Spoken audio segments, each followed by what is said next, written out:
जय तीन प्रभात पाठशाला अर्थात सुबह के ऑनलाइन पाठशाला में आप सभी का स्वागत है।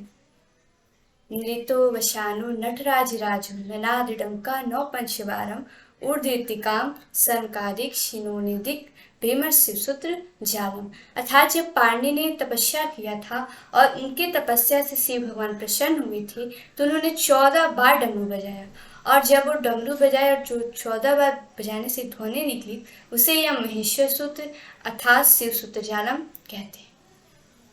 तो आज से हम संस्कृत ग्रामर स्टार्ट कर रहे हैं और हम जानते हैं कि हम जो भी हमारा व्याकरण स्टार्ट होता है भाषा से स्टार्ट होता है। तो हम अपना भाषा पहले ही वीडियो में कंप्लीट कर चुके हैं संस्कृत भाषा के बारे में, और आज हम बेसिक स्टार्ट करते हैं वर्ण विचार से। तो आज का जो हमारा टॉपिक है वो वर्ण विचार है। तो जैसे सबसे पहले सबको यह संदेह है कि संस्कृत वर्णमाला में वर्णों की संख्या कितनी होती है। तो सबसे पहले हम लोग इसे क्लियर कर लेते हैं कि संस्कृत में वर्णों की संख्या कितनी होती है, उसके बाद एक एक पार्ट्स को पढ़ेंगे। तो सबसे पहले इसको कितने होते हैं, तो संस्कृत वर्णमाला में जो वर्णों की संख्या है वो कुल 52। संस्कृत में वर्णों की जो संख्या है वो कुल 52। कैसे, तो सबसे पहले स्वर्ण है, इसमें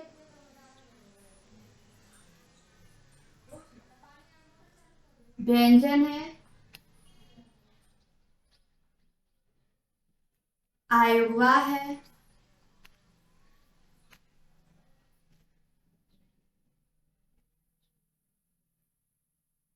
पहले इसके नंबर्स को देखते हैं। हमारा जो स्वर्ण है वो 30 है, व्यंजन जो है 33, यानी 25 हमारा स्पर्श आ जाएगा, 25 स्पर्श, और 4 आ जाएगा अंतःस्थ, 4 उसमें, और युग्मा है 2। फिर संयुक्त भी हमारा आता है, संयुक्त व्यंजन,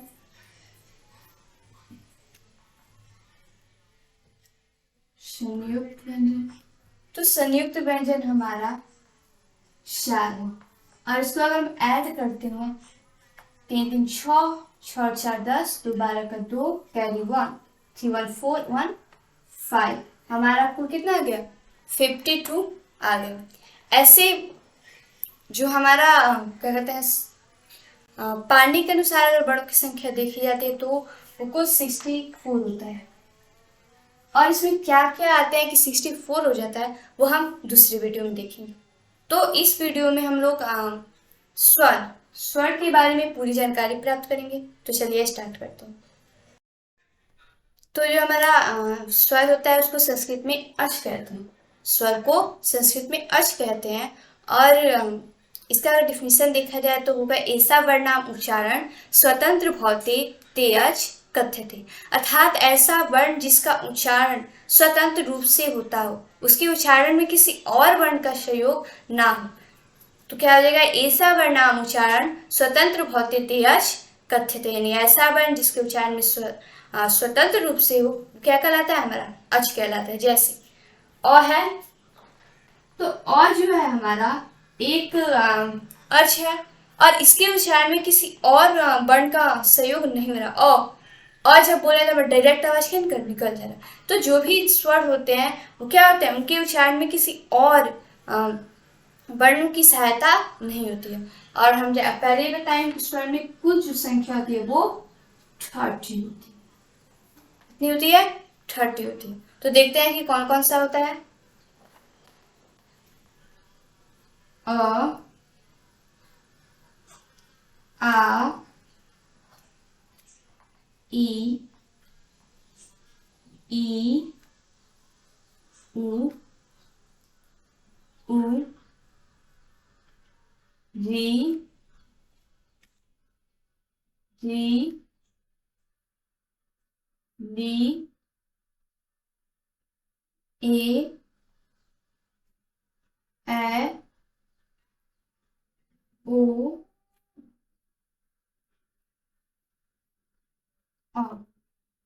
तो ये हमारा हो गया स्वर। देखते हैं कितना है, 1 2 3 4 5 6 7 8 9 10 11 12 13। इसमें बढ़ क्या जाता है, हमारा बड़ी री और प्लस ली, ये जो होता है दोनों बढ़ जाता है। ठीक, तो जो हमारा जो स्वर वर्ण है उसको दो आधारों पे बांटा गया है। सबसे पहले बांटा गया इसे उच्चारण के आधार पे, उच्चारण के आधार पे,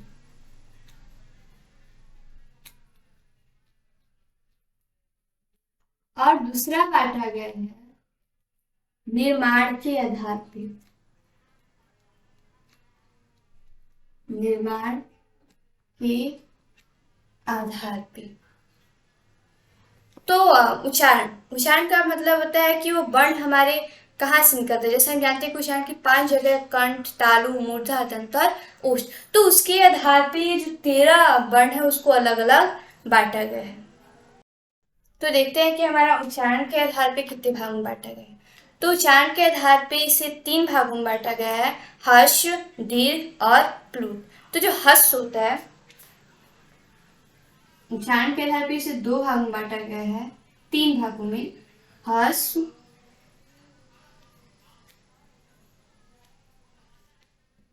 दीर्घ और प्लूट। हर्ष वैसे वर्ण होते हैं जिनके उच्चारण में बहुत कम समय लगता है, उसके उच्चारण में बहुत ज्यादा कम समय लगता है। जैसे अ तो डायरेक्ट निकल जा रहा है, इसमें बहुत कम समय लग रहा है। तो ऐसे अगर वर्ण को देखें हम अपने स्वर में कितने हैं, तो ऐसे होते हैं 5। कौन कौन से? अ, अ, ई, उ, एक ये होता है री, ये डिस्क कर देते हैं, और एक होता है नी। 1 2 3 4 5, यानी हमारे 5 भी होते हैं हर्ष होते हैं। हर्ष की संख्या कितनी हो गई हमारी? 5। और बाकी जो बच गए आ, ई, उ, री, ए, ओ, ये जो होते हैं हमारे दीर्घ होते हैं। ये दीर्घ होते हैं, इनकी संख्या हो गई 8। दीर्घ क्या होता है, उसके उच्चारण में 2 मात्रा का समय लगता है। जो हर्ष होता है उसमें सिर्फ 1 मात्रा का समय लगता है, और जो दीर्घ होता है उसमें 2 मात्रा का समय लगता है। जैसे श्लोक में है 1 मात्रकालीन हर्ष, 2 मात्रकालीन दीर्घ, त्रिमात्रकालीन व्यंजनी, चतुर्मात्रकालीन प्लूट। अर्थात जिसके उच्चारण में 1 मात्रा का समय लगता है वो हर्ष होता है, जिसके उच्चारण में 2 मात्रा का समय लगता है वो प्लूट होता है, और जिसके उच्चारण में 3 मात्रा का समय लगता है वो व्यंजन होता है, और जिनके उच्चारण में 4 मात्रा का समय लगता है वो हमारा प्लूट होता है।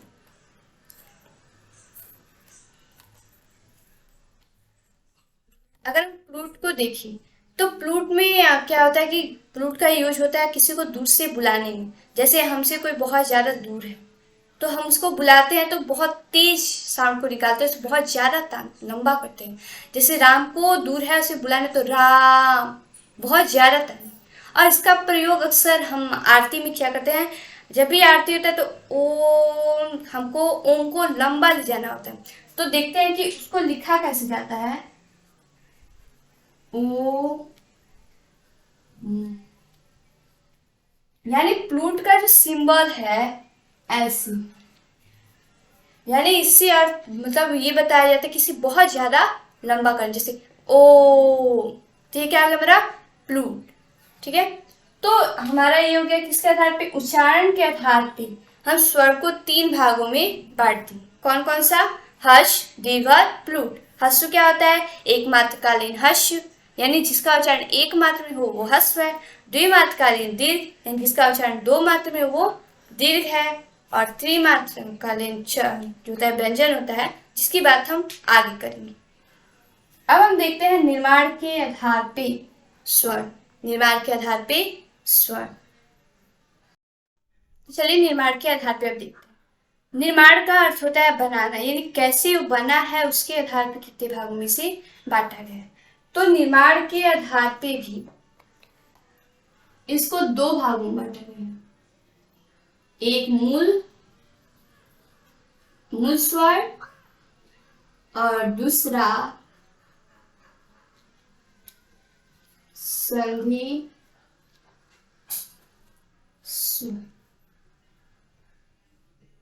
2 हो गया। तो हमारा जो मूल स्वर होता है वो क्या होता है, यानी इसके निर्माण में जो मूल स्वर होता है, इसके निर्माण में किसी भी दूसरे वर्ण को नहीं जोड़ा जाता, यानी ये अपने आप में परिपूर्ण होता है, पूरा अपने आप में क्या होता है, परिपूर्ण होता है। जैसे हमारा अ है, अ में किसी भी वर्ण का संयोग नहीं है, डायरेक्ट हम बोलते अ, ई, उ, री, अर्ली, यानी हमारा जो हस्व है, हस्व कौन कौन सा है, अ, ई, उ, री और ली, यही हमारा मूल स्वर भी है। यानी जिसको बोलने में कम समय लगता है, एक मात्र का समय लगता है, उसी का निर्माण क्या है, मतलब सिंगल है, ये परिपूर्ण है अपने आप में। तो मूल का कितना संख्या हो गया, 5, यानी अ, ई, उ, री, अर्ली। यानी इसमें हमें कंफ्यूज नहीं होना है कि हस्व और मूल एक ही होता है, डिफिनीशन अलग होता है, क्योंकि वो जो हमारा हस्व है वो उच्चारण के आधार पे है, और हमारा जो ये मूल स्वर है वो किसके आधार पे है, निर्माण के आधार पे है। तो डिफिनीशन अलग है, लेकिन उसमें जो संख्या है, जो वर्ण है, वो सेम है। आगे हम देखते हैं संधि स्वर। तो बाकी जो बचे आ, ई, उ, री, ए, ओ, अ, ये जो है संधि स्वर, यानी दो वर्ण मिलकर ये बने। जैसे हमारा आ है तो अ प्लस अ, आ, ई है बड़ी ई तो ई प्लस ई, उ है उ प्लस उ, री है तो री प्लस री। तो ऐसे करके जो हमारे वर्ण है संधि से बने हुए, इसके से हम संधि कहते हैं। और जितना संख्या हमारा दीर्घ का यानी 8, उतना ही हमारा हो गया ये संधि स्वर 8। तो ये था हमारा स्वर्ण। और आगे के पार्ट्स में हम व्यंजन को पढ़ेंगे। तब तक के लिए इतना ही। जय हिंद।